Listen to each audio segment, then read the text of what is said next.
Il pensait que ce serait un matin ordinaire à la ferme. Mais près du vieux moulin, il a trouvé 3 nourrissons abandonnés sur la terre glacée. Qui a laissé ces enfants là? Pourquoi à cet endroit précis? Et qu'a fait le fermier pour que tout le monde soit sous le choc? Abonne-toi à la chaîne et écris en commentaire d'où tu regardes cette vidéo. La ferme d'Ethan Rogers se dressait au milieu des plaines ouvertes, comme une île de bois et de poussière, entourée d'un océan doré de blé que le vent faisait onduler, comme une mer vivante. Depuis 4 ans, cet endroit n'était plus vraiment un foyer, mais plutôt un espace figé, rempli du silence que la disparition de Sarah avait laissé derrière elle. Chaque planche de bois semblait retenir l'écho de sa voix, et même le craquement des marches du perron sonnait désormais comme un rappel inutile d'une vie qui n'existait plus. Ethan s'y déplaçait comme une ombre, sans véritable présence, répétant les mêmes gestes chaque jour avec une mécanique usée.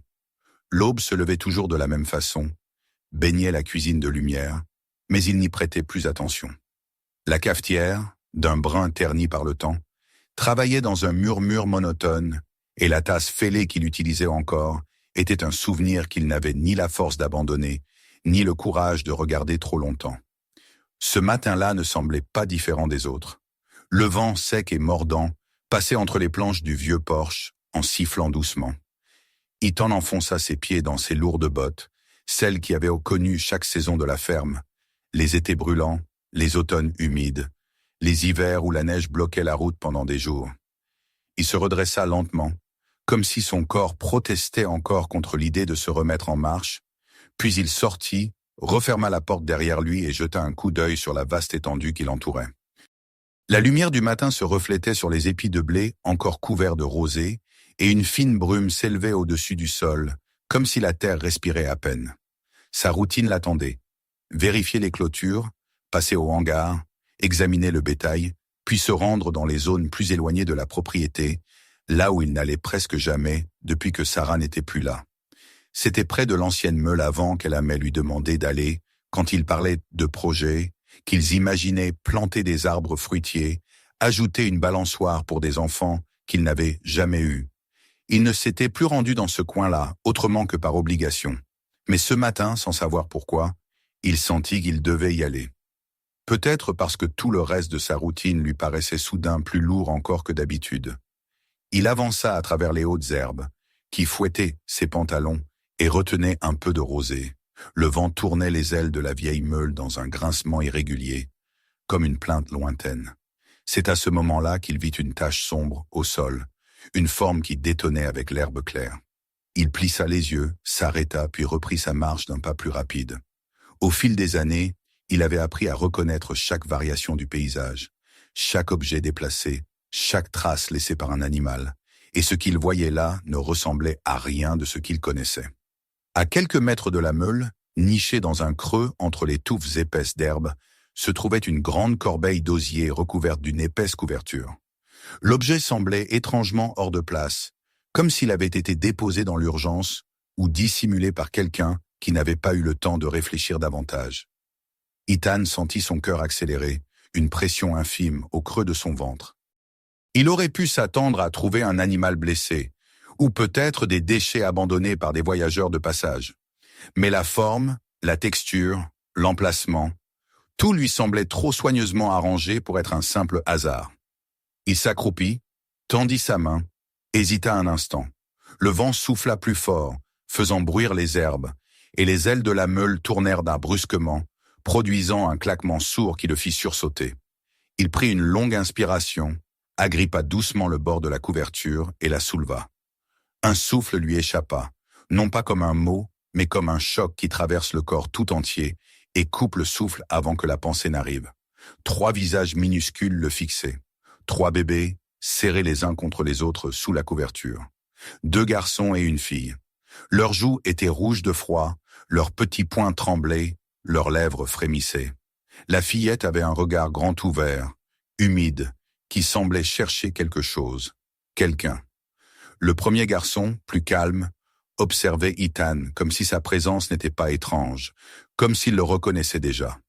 Le troisième, au contraire, fronçait son visage et semblait prêt à éclater en sanglots. Pendant un instant, Ethan resta immobile, incapable d'assimiler ce qu'il voyait. Le vent portait l'odeur de la terre humide, le cri d'un oiseau lointain et le grincement du bois. Mais tout semblait lointain, comme s'il observait la scène derrière une vitre. Puis son regard tomba sur un papier plié placé près des petites bouteilles de lait glissées dans la corbeille. D'une main tremblante, il prit la note et lut les quelques mots qu'elle contenait. Ils étaient simples, écrits à la va-vite, presque désespérés. Ils sont innocents. S'il vous plaît, prenez soin d'eux. Aucune signature, aucun indice.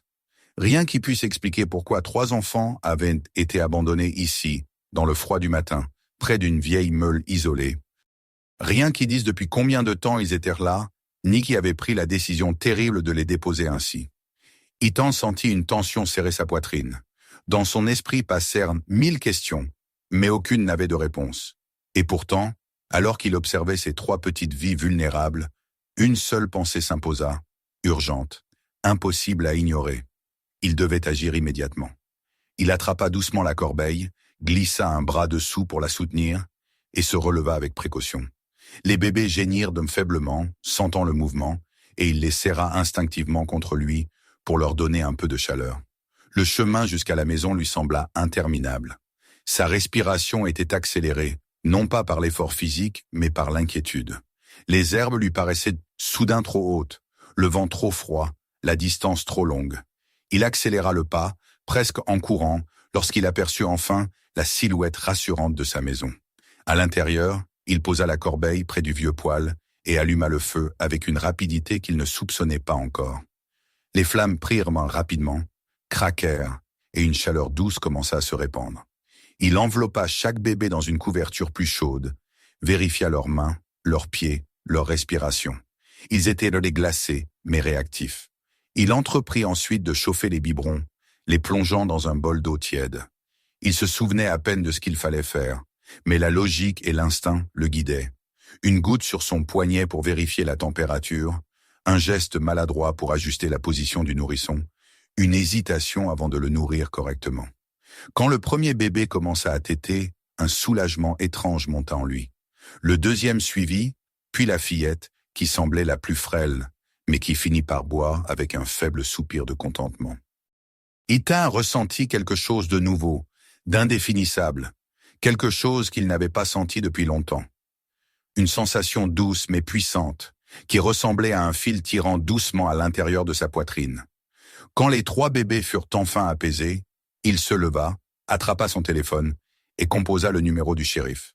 Sa voix tremblait légèrement en expliquant ce qu'il avait trouvé, ce qu'il avait fait, ce qu'il ignorait. On lui répondit qu'on arrivait, qu'on envoyait les services nécessaires. Il hocha la tête, raccrocha, puis revint près des enfants. Il s'agenouilla, posa une main sur le bord de la corbeille et observa leurs petits visages apaisés par le feu. Il n'avait aucune idée de ce qui allait se passer ensuite.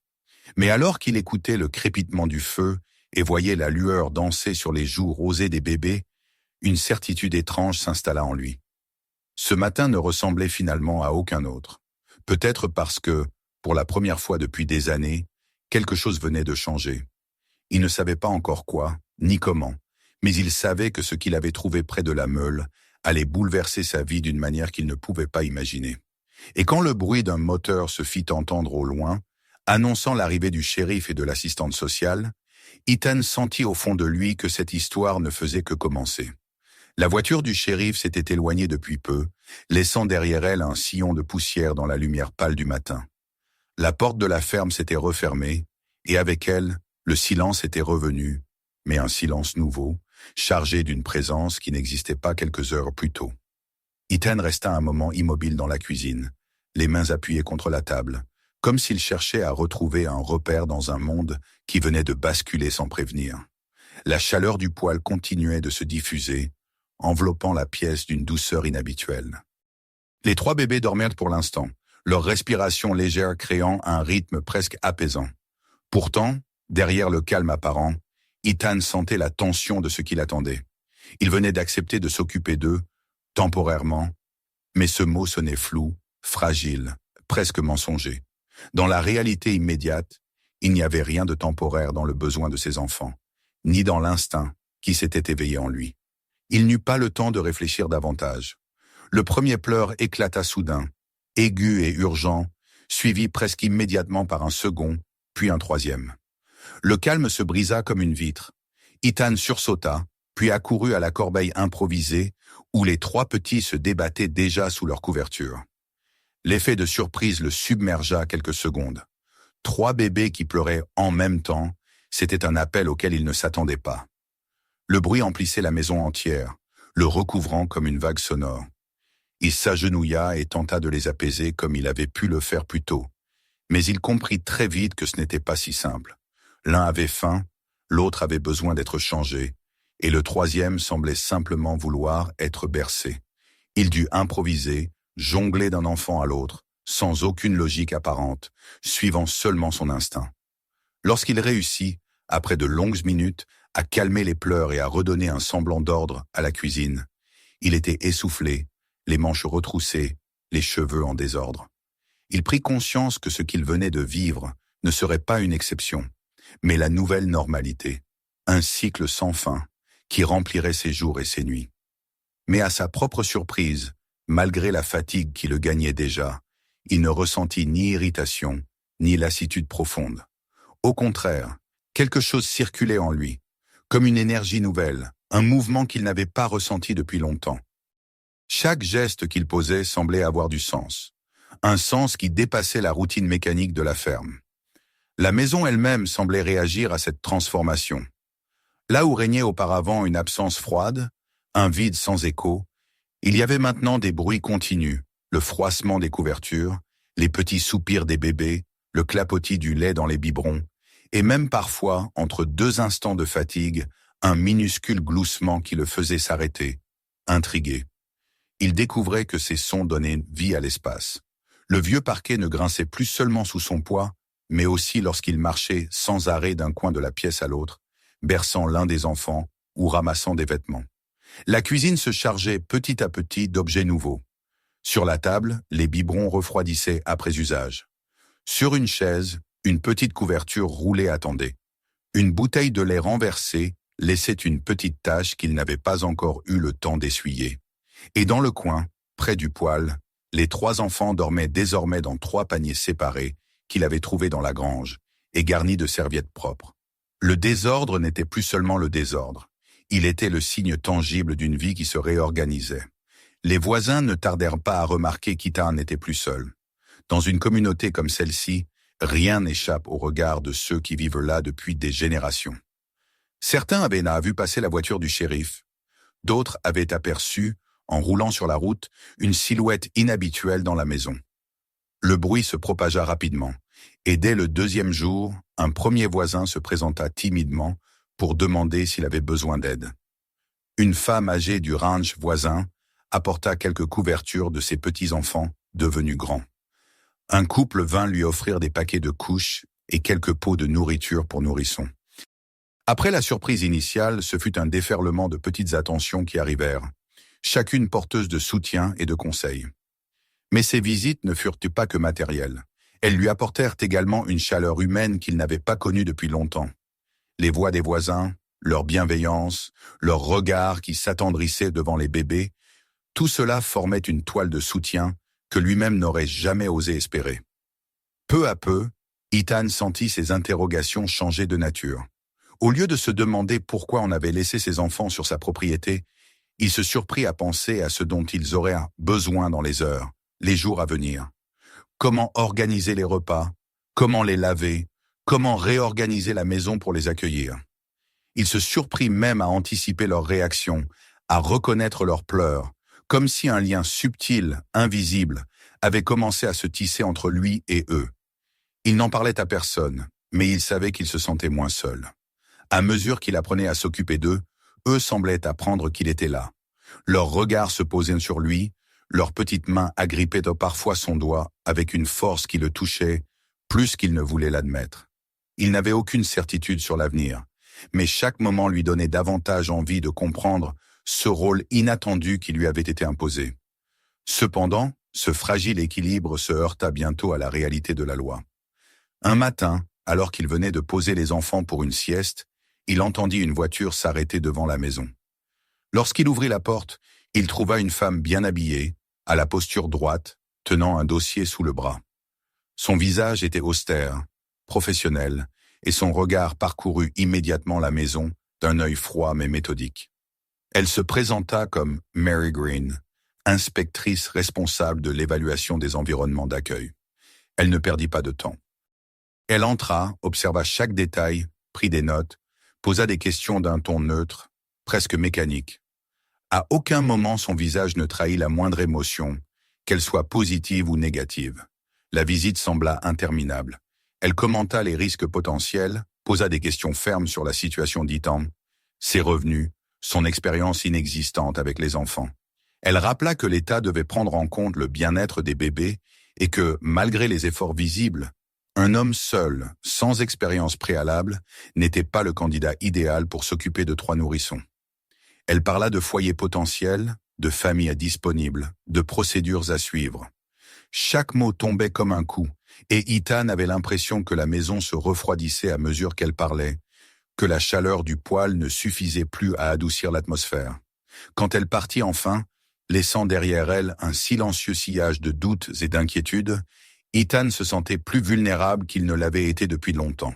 La maison semblait soudain trop grande, trop fragile pour contenir tout ce qu'il ressentait. Ce soir-là, lorsqu'il alla voir les enfants endormis, la vue de leur visage paisible lui serra la poitrine. Il s'assit près d'eux. La lumière du poêle jetait une lueur dorée sur les paniers. Les bébés bougeaient à peine. Leur respiration régulière brisait doucement le silence. C'est là, dans cette atmosphère douce et pourtant chargée de tension, qu'il sentit une vérité profonde lui monter au cœur. Il comprit qu'il ne pourrait pas les laisser partir. Pas après ce qu'ils avaient représenté ces derniers jours. Pas après la manière dont la présence de ces 3 petits êtres avait redonné vie à la maison, et surtout, pas après ce qu'ils lui avaient redonné à lui. Une raison de se lever, une raison d'espérer, une raison de s'ouvrir à nouveau au monde. Il se pencha au-dessus de la petite fille, celle qui semblait la plus fragile, et lui murmura quelque chose qu'il réalisait seulement maintenant. Il leur promit qu'il se battrait pour eux, qu'il ferait tout ce qui était en son pouvoir pour qu'ils puissent rester ici, dans cette maison devenue la leur. Ce soir-là, la ferme n'était plus seulement éclairée par la lueur du poêle. Elle brillait d'une conviction nouvelle, née d'un homme qui, après des années d'ombre, venait de retrouver une lumière inattendue. Mais il ne savait pas encore que ce chemin serait long, semé d'obstacles, de doutes et de décisions à prendre. Les jours à venir allaient le mettre à l'épreuve d'une manière qu'il n'aurait jamais imaginée. Pourtant, au fond de lui, quelque chose était devenu clair. Il n'était plus seul et il n'avait plus le droit de reculer. Le lendemain de la visite de Mary Green fut l'un des plus silencieux qu'Ethan ait jamais vécu. Mais ce silence n'avait rien de celui qu'il connaissait autrefois, celui qui écrasait la maison et semblait l'envelopper d'un voile de solitude. C'était un silence différent, vibrant, presque tendu, comme si chaque objet dans la pièce attendait de savoir ce qu'il allait advenir. Les 3 bébés dormaient encore lorsque le soleil commença à percer les rideaux, et Ethan resta un moment debout près de la table, observant la salle transformée par leur présence. Il pensa à ce que l'inspectrice avait dit, à ce dossier qu'elle emporterait au bureau de l'administration et à toutes les possibilités qui pouvaient en découler. L'inquiétude lui pinçait le cœur, mais la décision qu'il avait prise la veille ne faiblit pas. Il allait se battre pour eux. Ce n'était plus une pensée incertaine, c'était un engagement. Ce matin-là, il reçut la visite inattendue de Lindsay Garcia, l'assistante sociale qui l'avait accompagnée dès le premier jour. Elle entra avec prudence, observant les lieux comme pour s'assurer que tout allait bien. Dès qu'elle vit les bébés, éveillés cette fois-ci et gigotant doucement sous leur couverture, son visage s'adoucit. Elle s'assit près d'eux, les salua chacun par leur prénom temporaire, puis se tourna vers Ethan avec un regard sérieux. Elle avait entendu parler de la visite de Mary Green et savait qu'elle avait laissé derrière elle un climat d'incertitude. Lindsay voyait cependant ce que d'autres ne prenaient pas toujours le temps d'observer. La façon dont les enfants réagissaient à la voix d'Ethan, comment ils semblaient se calmer lorsqu'il les tenait. Elle mentionna que ce genre de lien, si fort et si rapide, n'était pas anodin. Elle lui parla également des démarches nécessaires, de ce qu'il attendait s'il voulait obtenir la garde légale.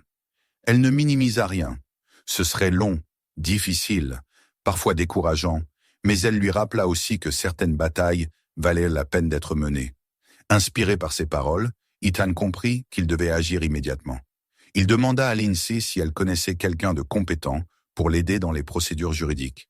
Elle lui recommanda une avocate spécialisée dans les affaires familiales, Jenna Price, une femme réputée pour sa ténacité et son intelligence. Ethan hésita un instant avant de décrocher le téléphone pour prendre rendez-vous. La perspective d'affronter des tribunaux, des dossiers, des entretiens, lui semblait écrasante.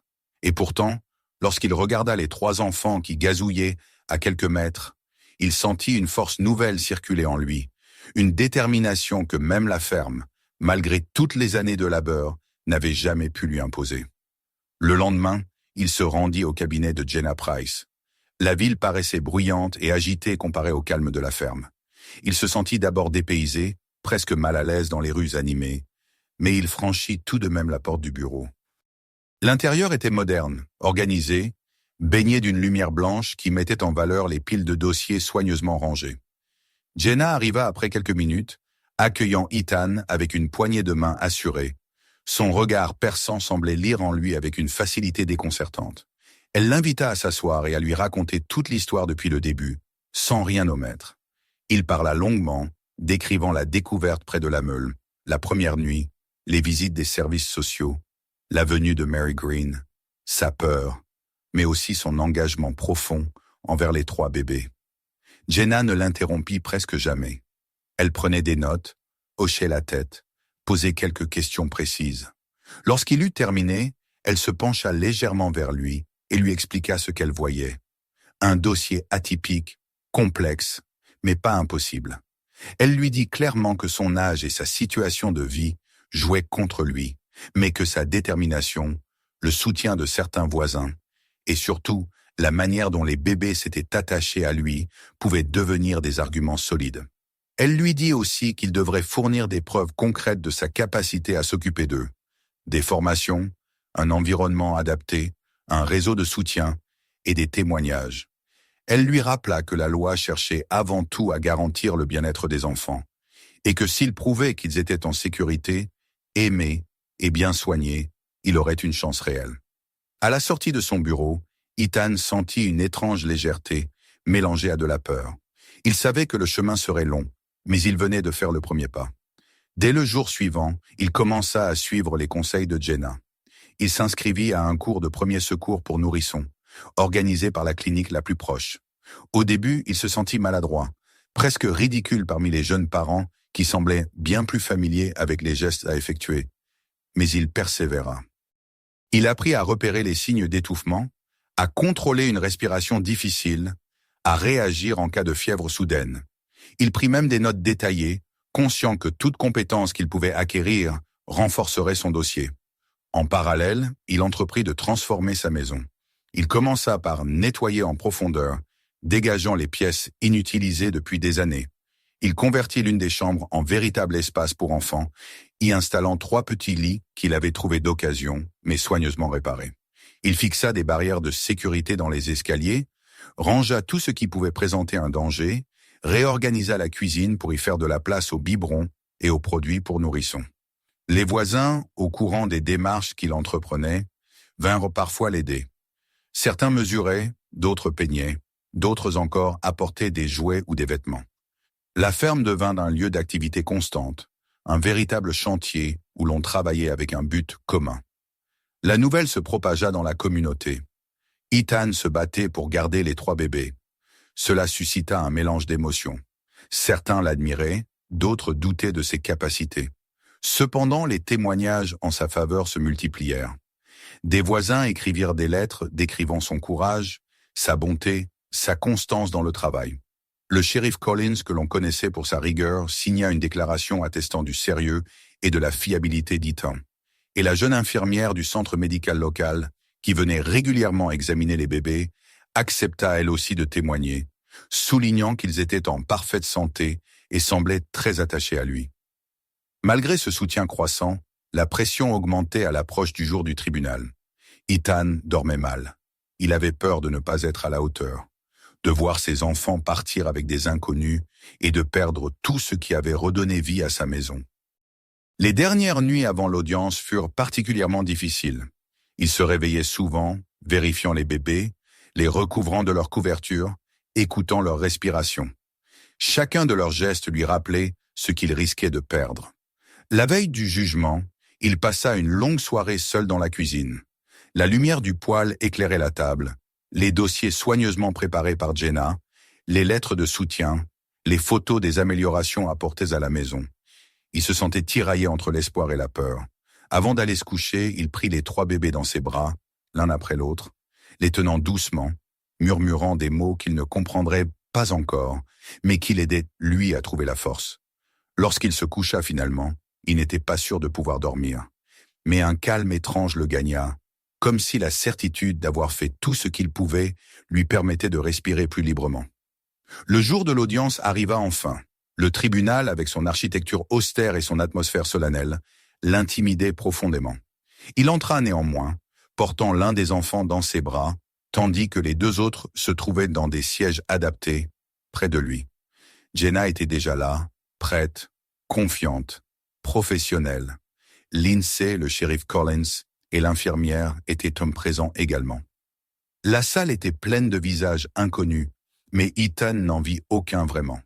Son regard était tourné vers les 3 petits êtres qui représentaient désormais tout ce qu'il avait à perdre. Les témoignages défilèrent. Certains furent techniques, d'autres émouvants. Lindsay insista sur l'attachement réciproque entre Ethan et les bébés. L'infirmière confirma leur bon état de santé et souligna l'attention qu'Ethan leur portait. Le shérif parla de la fiabilité d'Ethan, de son honnêteté, de son dévouement. Puis vint le moment où la juge demanda à entendre Ethan lui-même. Il se leva, tenant toujours la petite fille contre lui. Il n'avait pas préparé de discours sophistiqué. Il parla avec ses mots, simples mais sincères. Il raconta comment il avait trouvé les bébés, comment sa maison s'était transformée, mais surtout, comment il l'avait transformé lui. Il expliqua qu'il n'avait pas prévu de devenir père, encore moins de 3 enfants à la fois, mais que la vie parfois plaçait devant nous des responsabilités qui réveillaient ce qu'il y avait de meilleur en nous. Il ajouta que les enfants avaient besoin de stabilité, d'amour, de constance, et qu'il ferait tout pour leur offrir cela. Lorsque la juge prit la parole, le cœur d'Ethan battait si fort qu'il entendait à peine les derniers mots du plaidoyer de Jenna. Un silence pesant, presque insoutenable, envahit la salle. La juge releva la tête, observa Ethan longuement, avec sérieux mais sans froideur. Puis elle déclara calmement, mais fermement, que la garde des enfants serait confiée à Ethan Rogers, à titre permanent. Le monde sembla s'arrêter un instant avant de reprendre son souffle. Ethan sentit une vague de chaleur envahir tout son corps. Jenna posa une main rassurante sur son bras. Lindsay sourit en essuyant une larme discrète. Les bébés, eux, sans comprendre ce qui venait d'être décidé, continuaient de gigoter doucement, insouciants dans leurs vêtements pastels. En quittant le tribunal, Ethan chérissait une vision nouvelle de la vie. Il ne retournait pas simplement à la ferme. Il ramenait à la maison sa famille. Et dans le calme de la voiture, alors qu'il conduisait sur la longue route entourée de champs, il sentit pour la première fois depuis longtemps que l'avenir, loin d'être un vide effrayant, ressemblait désormais à un chemin lumineux, plein de possibilités. Il ignorait encore tout de la suite, mais il savait une chose avec certitude. Il n'était plus seul, et ce qu'il avait gagné ce jour-là allait transformer sa vie pour toujours. Lorsqu'Ethan reprit la route vers la ferme après l'audience, il avait l'impression étrange de respirer un air plus dense et plus léger à la fois, comme si quelque chose s'était déplacé autour de lui, réorganisant le monde avec une douceur qu'il ne s'attendait pas à éprouver. Le paysage défilait lentement. Les champs dorés baignés dans la lumière de l'après-midi semblaient presque vibrer, comme si la terre elle-même accueillait la nouvelle avec bienveillance. Les 3 bébés dormaient dans leur siège, bercés par le mouvement de la voiture et l'harmonie paisible que l'on ressent parfois après un événement décisif. Ethan jetait régulièrement un regard vers eux, à travers le rétroviseur, non pour vérifier s'ils allaient bien, mais parce qu'il n'arrivait pas encore à croire qu'ils étaient désormais officiellement sa famille. Ce sentiment, encore fragile et lumineux, se frayait un chemin en lui, remplaçant peu à peu des années de solitude qu'il pensait irréversibles. Quand il arriva à la ferme, la lumière du soleil déclinant caressait le bois du perron et faisait briller les vitres d'une lueur presque dorée. Il descendit avec lenteur, comme pour savourer chaque seconde de son retour. Il sortit les bébés un par un, les installant contre lui avec une précaution instinctive. À cet instant, il éprouva une sensation profonde, celle de rentrer chez lui, non dans un lieu qu'il connaissait depuis des années, mais dans un foyer qu'il venait de se construire. En franchissant la porte, il réalisa que plus rien dans cette maison ne serait jamais semblable à ce qu'elle avait été avant leur arrivée. Il passa la soirée à les nourrir, les changer, les calmer lorsqu'ils se réveillaient, parfois seulement pour sentir sa présence. Leurs petits visages s'animaient sous les flammes du poêle, leurs mains minuscules s'agrippaient à ses doigts, et il sentit le poids des jours difficiles s'alléger. Plus personne ne viendrait lui dire qu'il n'était pas la bonne personne pour s'occuper d'eux. Plus aucune incertitude ne planerait sur leur avenir. Ce soir-là, la ferme était enveloppée d'une chaleur particulière, différente de celle du feu. Une chaleur humaine, presque palpable, que seule la présence de ceux que l'on aime peut offrir. Ce fut au cours de cette même soirée qu'il prit une décision importante, presque solennelle. Les 3 bébés n'avaient encore aucun prénom officiel, si ce n'est les mentions anonymes dans les documents de l'administration. Il les observa longuement, leurs visages endormis, et sentit qu'il était temps de leur offrir quelque chose de fondamental, leur identité. Il prit d'abord la petite fille. Elle était paisible, fragile, mais son regard, lorsqu'elle était éveillée, avait toujours quelque chose d'intensément vivant, comme une lumière qui ne faiblissait jamais. Il la nomma Hope. Ce mot résonna en lui avec une douceur inattendue. Elle était réellement devenue la source de son espoir, celle qui lui rappelait que même dans le froid, même dans l'abandon, la vie pouvait encore tenir bon. Le deuxième fut le garçon calme, celui dont les yeux semblaient toujours réfléchir quelque chose de profond, comme s'il comprenait plus du monde qu'on ne pouvait l'imaginer. Ethan pensa au nom Oliver, un nom rond, doux, qui lui évoquait quelque chose de stable, d'apaisé. Le troisième, le plus expressif, celui qui avait une force dans la voix dès la première seconde où il l'avait trouvé, devint naturellement Léo. Ce nom sonnait vrai. Il portait une énergie qui allait avec ce petit être plein de caractère, un enfant qui avait su se faire entendre dès le début. Après avoir murmuré leur prénom à chacun d'eux, il sentit une émotion le submerger. Il ne s'agissait plus de 3 bébés trouvés au hasard dans une corbeille, mais de Hope, Oliver et Léo, ses enfants désormais, avec un espace tout particulier dans son cœur. Il se coucha tard, non pas par inquiétude comme auparavant, mais parce qu'il restait éveillé à contempler le fait simple et insondable qu'il n'était plus seul. La maison, jadis si silencieuse et vide, respirait maintenant comme un organisme vivant. Les jours suivants furent une véritable transformation, aussi bien pour lui que pour la ferme. Ethan dut apprendre à concilier ses obligations de fermier avec celles d'un père. Un équilibre difficile, mais étrangement naturel. Il se levait plus tôt, se couchait plus tard, mais chaque effort semblait justifié par les sourires naissants, les petites mains qui s'accrochaient à sa chemise, les yeux brillants qui le cherchaient lorsqu'il quittait la pièce. Il apprit à préparer plusieurs biberons d'avance, à reconnaître le pleur de la faim, celui de la fatigue ou celui de l'inconfort. Il développa une routine complexe, mais essentielle, une sorte de chorégraphie quotidienne, où chaque geste devait être parfaitement synchronisé pour répondre aux besoins de 3 nourrissons en même temps. La ferme se transforma aussi physiquement.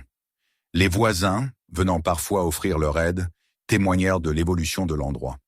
Le salon, autrefois dominé par un vieux fauteuil et une étagère poussiéreuse, se couvrit maintenant de tapis épais pour éviter que les bébés ne se blessent en apprenant à rouler ou à ramper. La chambre qu'il avait aménagée pour eux se remplit de jouets colorés, de peluches offertes par les familles du voisinage et de vêtements soigneusement pliés dans des paniers. Une véritable nurserie prit forme, parfois chaotique, parfois parfaitement ordonnée, mais toujours pleine de vie.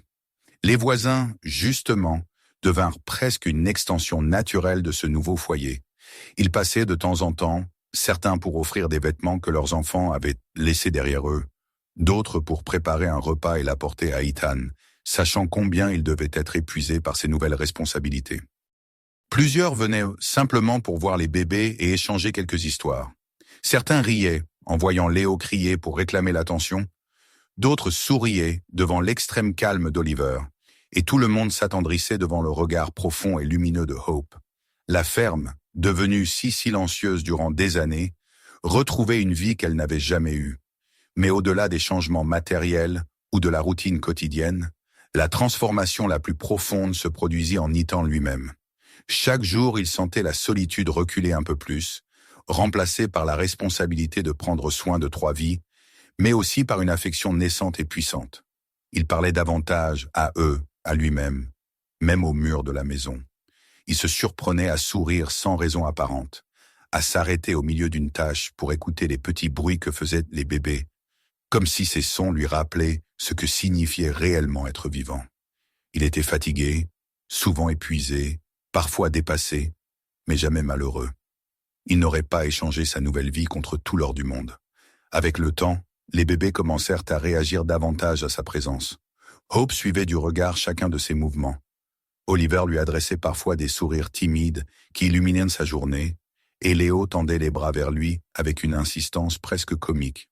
Ces petites interactions, simples mais essentielles, renforçaient le lien chaque jour davantage.